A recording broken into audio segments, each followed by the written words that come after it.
યુદ્ધની સ્થિતિને લઈને અંબાલાલ પટેલે આગાહી કરી। ગ્રહ દશાના કારણે યુદ્ધની સ્થિતિ ઉદ્ભવી છે। કુંભના રાહુના કારણે સૂર્ય મંગળ અંગારક યોગ છે, જેમાં અફઘાનિસ્તાન, પાકિસ્તાન અને રશિયા પર અસર વર્તાઈ રહી છે।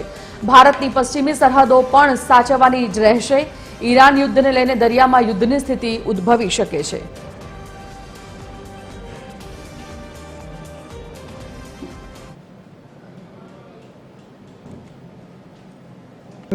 ગ્રહોનો ભરડો એક પછી એક ગ્રહોના યોગો, અંગારક યોગો તેમજ ગર્ભિત યોગો અને માયાવી યોગો બની રહ્યા છે।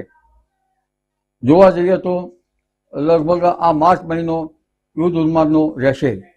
કુંભ રાશિનો રાહુ એ યવન દેશ ઉપર અસર કરી રહ્યો છે, એટલે યહૂદી રાષ્ટ્ર,